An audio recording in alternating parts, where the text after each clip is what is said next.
Hello and welcome to this week's Blockchain Gaming Roundup by blockchaingamer.biz. Today is Friday, the 27th of September. I'm your host, Jenny Jordan, and with me is co-host John Jordan. Hi, John. How are you? Yeah, it looks very sunny where you are. It's very Good. bright. Oh, it's not at all. Your camera's overcompensating. Yeah. How's your week been? All right? Ton cold? Yeah, I think we've got a few things to talk about. Yeah. First up, we have Line Next, which is sort of Line's Web3 venture. They've announced that they are bringing a Web3 minigame platform similar to sort of Telegram. They're bringing it to Line.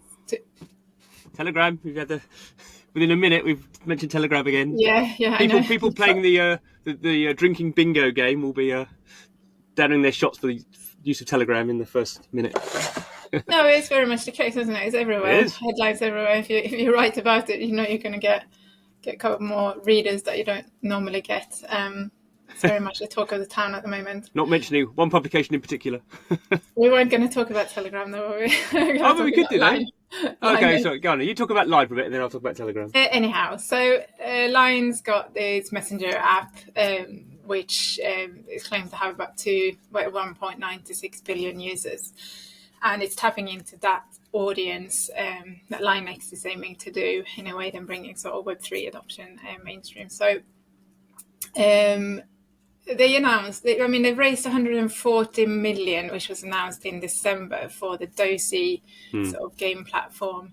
And that's obviously part of the funding kind of going towards this initiative. Do you have got any more sort of comments on that, John? No, I think you're very much right. It is, it's very similar to Telegram. I guess Telegram did it a bit sort of earlier. I don't know. I guess Line would have got there in the end. But there's sort of, when it comes to these big messaging platforms, I guess there's Signal, which is pretty hardcore and I don't think has so many users. And then there's sort of Telegram, obviously sort of WhatsApp, Line, Kakao in South Korea. But sort of Line is a pretty big one in Southeast Asia, and they all have whatever they have, hundreds of millions of users who are using just these messaging systems on mobile, mainly. And then obviously that if you think you have that big platform of people using it and they're messaging away and they all have game platforms within there, and Line's been really big on buying sticker things, and Line's done quite a lot of mobile games anyway. It sort of makes sense, if people are using all this stuff for games and entertainment and socials, add some sort of financialized layer in there, which is blockchain. Obviously, Line, as you say, have been announcing blockchain things for quite a while. I mean, they had, was it called the Line blockchain? Then it was called Finchia, and then actually they merged with Kakao to form, what's it called? Kaya. Yes, that's the new sort of blockchain. So it sort of makes sense that at some point they're going to try and bring blockchain into Line, as you say. I think they say 2 billion users, but I think I can't remember. There is a MAU. It's about 200 million MAUs, I think, mainly in Southeast Asia. So it's sort of, everyone's sort of playing off the same playbook. I guess everyone has a slightly different flavor of it. So Telegram went obviously pretty hard into a more sort of degen sort of tappy games and the ton sort of blockchain. And obviously, they've got a whole sort of thing going on now with their CEO being arrested in France and what's going to happen there.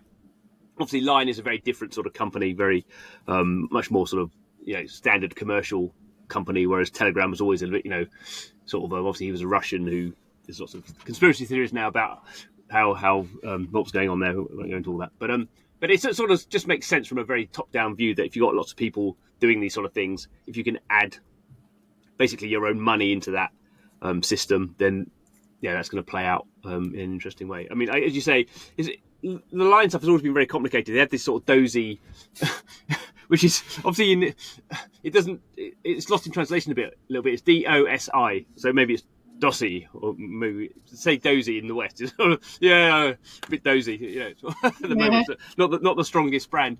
And it's been, I've messed around with it a little bit, and it's been very, it's very early sort of stages for that at the moment, but you can see how Telegram's worked really well with this sort of degen tapping on things, and the Katizen coin's gone live, and the hamster coin's gone live this week actually, and then obviously Not Coin and all these other coins going live. So they've definitely got something going there. Telegram won't had that sort of community of sort of degen bot, whatever, that'll be probably a more organic community. So it probably be a slower burn. So I guess it's sort of more the question of, can they lean enough into the crypto stuff, being a commercial company, like a public limited, a publicly owned company, or does it not really take off because they have a different audience who are not really sort of degenning into tapping on hamsters? Yeah. Good. Some Ronin news. There's always Ronin news every week. Yeah. There are particularly two things standing out this week. So the Ronin kind of based Ragnarok monster world, which was announced. The Ragnarok sort of universe was announced to come to Ronin earlier in 2024 as part of sort of Ronin onboarding new IP and games. And now they are preparing for launch. They soft launched yesterday in a sort of small selection of countries, and on the 1st of October is the big global launch, although some regions are still excluded from that too. But so it's a mobile-based one, but APK will be available in some of those countries. So I think United Kingdom, where we are based, is part of that. It's quite a lot, actually. I was surprised that for some reason they can't get it through it seems like they can't get it through the app stores in those territories, or I don't quite. It was like, I think sort of quite a few European countries not available through Google Play. Yeah, and they posted a few updates this week about their sort of Web3 features and in-game economy. And I suppose the most striking thing there was that they've said they don't want to give any perks really to NFT holders. The gameplay is going to be very similar, and then you can get boosts in rewards. No boosts on the leaderboards or anything. You get some boosts in your rewards multipliers for, particularly if you have one of their Genesis NFTs, which they're only like 350 or something, I think, in total. So so it'll be interesting to see how that sort of pans out. I mean, I will say Ragnarok is a very Asian-focused IP, so I think it's the first Ragnarok game is South Korean. So in a sense, while I'm sure they want to go live through app stores everywhere, they focusing on Southeast Asia is where that game's going to sort of be successful or not. And I think it's quite impressive, actually. I've not played I've not played it at all, but it seems to. They've been very quick. I think, my criticism about a lot of these blockchain games is they go through lots of sort of alphas and betas and take it down and put it back up again and, change its underwear and put a funny hat on it. And, and these guys have just like had a closed beta and then, right, we're out. So, and obviously, every project has its own, depends a little bit when the project gets announced on Ronin and stuff. And, but it's good to see people just like, we got announced and 6 months later we were live on the app stores and building, I just think there's so much in blockchain where people just faff around. And it reminded me a little bit about the Pixels team, actually, because they were very much like, these are features we are just trying out. It might change. We're listening in a lot to the community, to feedback from players. And so don't think that anything is sort of set in stone for now. So, and in a way, I think that's quite nice, actually, the transparency there, that they're open with the fact that things, we don't know everything yet. And these things might change. And I think that is a strength in sort of building with your community and in the open. And there's so few people who do it. And I think that's partly because a lot of teams just don't have that expertise. It is interesting. I was talking to Pirate Nation, the CEO of Pirate Nation. They've been doing weekly. I mean, they're a browser game, but so it's sort of easy in a sense. But they've been doing weekly updates for a year now. And some are bigger and some are smaller. But sort of, it's just. I think when you get the mentality in a dev team of like every week we're giving stuff new. And in some ways, it makes it more confusing. I mean, I was chatting to him about the game, and I've been playing that game for a year, and there's loads of it. Like he was saying, "Oh, well, this bit." I'm like, I didn't really know about that. So, it's not that it comes without any sort of problems kind of stuff. Yeah. But I think it's just too many people just like, oh, we've got to have our onboarding's got to be perfect. Otherwise, we'll be losing people, and this we know that this bit doesn't work properly, so we can't release until we fix this bit, and you end up just sort of never releasing the game. Mentioning no names, there's a few floating around in my head that I would like to mention. We'll leave that for another time. Yeah, I guess maybe it depends a little bit what type of genre of game you have as well. Then you're correct. Yeah. That sort of game. it works well with sort of continuous updates, and if there are little glitches and whatnot to fix, then that's kind of fine. Whereas if you got a massive AAA shooter, then for console you can't update weekly, but it is mainly those browser games can do it. But equally, like for Pirate Nation, without giving all my alpha away, they're doing a mobile version, but they've been running the browser version for 16 months, and by the time they do the mobile version, they're gonna have had 16 months of refining it to what they sort of want to be a more complete version. So, yeah. Right. Well, on that note, I'll mention the Sandbox as well then, because there's been some news about the Sandbox this week. They are launching their Open Alpha Season 4. Yeah. Well, so they announced that pre-registrations are now open. They've not revealed what exact date they're going to be released. But it's coming, guys. And you sort of wrote a little bit of a snarky subject about that. In my opinion, it came across a little bit snarky anyway. So what's your sort of, not criticism, but... why is this? I mean, the Sandbox is one of the biggest, some would say most successful, probably games out there in Web3. So I was going to say, if you thought what you read was snarky, you should have read the original. Which I had to tone down. I mean, I sort of do this. I know the Sandbox people, and I've known them for a long time. So I think it's very easy, obviously, from the outside to criticise. And the Sandbox is a massive project, and I think they it's a very ambitious, massive project. But I think there is a fundamental thing that they have fallen into, which is because it's so big and so many moving parts, and they've got so many brands that they're working with, and so many third-party developers, and they've got their own they've built their own platform and their own tools for people to build in the Sandbox, and then they're doing now we're going to build tools to let people use Unity instead of our tools, so better developers can do it. And as you say, they're going to announce their 4th alpha, which is, I'm not going to tell them how to release games and stuff, but I think after a certain period of time, you have to move from alpha to beta. There is the movable feast at some point. People lose appetite for it if it keeps moving, and maybe I'm very personal to this because I,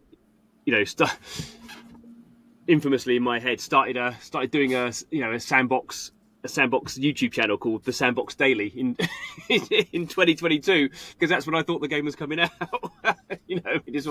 So the farcicalness is maybe based on my gullibility, but and particularly for the Sandbox, the reason I think they are letting the perfect get in the way of the good is looking at how our kids play Roblox. The games are not great games. There's lots of trash obviously, but there's some famous ones, but the reason they do it is because of the social network. One of their friends finds a new game, and they send that you get a friend invite, whatever the messaging system is. Come and play this new game, and they all pile in and play that game, and then they all move around. And I'm in Adopt Me Now or Bee Swarm or whatever they happen to be playing. And the games sort of don't matter. What they're bringing is they've been at school all day, and then they're coming back and playing together on their iPads. And the Sandbox is. The Sandbox isn't exactly Roblox, but it sort of is. And the reason that the problem I have with these alphas, I played a lot of the Sandbox, and some of the quality of the actual games is really good. And obviously they can incentivize it with the Sand token, so they're giving away $2.5 million of Sand token in the alpha, and they're literally giving it away. You sort of, if you put in half an hour of work a day, you can earn tens of dollars, which is not great for the token price, obviously, because they're just giving it away and it's getting sold off. But what they need is people who are going to go into the Sandbox with their friends and go, have you checked out, they got, what's the next land sale they're doing is Attack of Titan, it's a big sort of manga IP. So, someone's maybe playing in the Snoop Dogg, the famous Snoop Dogg's crib, and they're there, and then they're like, have you checked out this new, Attack of Titan one, or there's this, whatever, I can't remember about. Avenged Sevenfold, or there's all these brands in there. Let's go and check out Care Bears, but you sort of need that. At some point they've got to drive these network effects, and I just, I'm sort of frustrated, for them in that they, it's clearly not coming out this year. I mean, I wonder if they're waiting for the mobile release. That's the only thing I can think is mobile is clearly going to be massive for them because everyone plays on kids play on iPads and phones. So maybe they're like, well, we just got to hang on until we've got the mobile build out there, and then we open the floodgates. But I don't think anyone could. I think people could have counter arguments to what I'm saying, but I don't think anyone counter argument could be. It doesn't matter that they've spent 3 years in alpha because they've just lost momentum, and obviously, they would argue the fact of their token price that's irrelevant. That's just market forces, blah blah blah. But I do think looking back, if they'd got something out, when everything went meta and Facebook went meta and Facebook and Sandbox was really hot, if they'd just got like 5-10 experiences out there that were just permanent, I think they would have definitely got people in there, and some of those people would still be there now. And having something live and allowing people to build stuff and what's working, a bit like you say with Pirate Nation, that's just invaluable. Sitting around making stuff perfect is sort of what developers. I mean, unfortunately, it's what developers with loads of funding can do. To a degree, developers without a lot of funding have to release their game to see if it can make money. And I think to one of the degrees, the Sandbox is very ambitious and raised too much money, and so they can basically not release their game for another 5 years probably. And maybe again, then it depends a little bit what sort of game you're doing. So what audience you actually have. If you're going to have sort of what's the word? Really sort of experienced gamers who've been playing all their lives and are looking for the next shooter or whatever to dive into for the next 10 years, then they might want the game to be perfect. But if you want just kids in there like you say, they don't really I do think the same level of perfection. I'm not sure whether they know internally if they're a UGC platform for people like me and kids to make games, or if they're a brand platform. And I think that was probably, looking back, that was they originally started out as a UGC platform that anyone could get games on, and then they realised when the meta thing happened, they could just monetize really well by getting all these brands in. And they've been absolutely brilliant at getting brands in. There are just the number of brands in there is enormous. Whatever it is, 500-600 brands that they've done deals with, and obviously that's revenue to them or their sort of development partners and all that sort of stuff. So they built that sort of, as a B2B business, they've built that ecosystem, but obviously that's not going to. They need people in there at some point. So that's sort of the tension. I think. I think in a time machine, if I went back to be CEO of the Sandbox, you would get something live out early and make it UGC and messy, and then have the brand stuff sort of rolling into that. Whereas they sort of have got it for various reasons. They've got the sort of the cart and the horse, in my mind, sort of the wrong way around, where they've got they're going to launch all this brand stuff. I mean, in this Alpha 4, they've got 100 experiences. I don't know how they're going to cycle through them, but I just think a lot of those are just not going to get. There's not going to be enough players really to sort of go into them, and then problem is after the alpha, what's normally happened is they've switched a lot of those experiences off, so they're sort of rotating the experiences in. Yeah. But you're going into the central hub and then finding out what's there. But I think at some point they need some of those ones to be permanently live, and obviously that's what sort of going live is all about. But anyway, we'll see. Happy to be proven wrong. Yeah, good. Right, so that was not in the notes to go in there. So let's return to Ronin. I just thought it fit well into sort of the discussion of John's perfect way of releasing a Web3 game. No.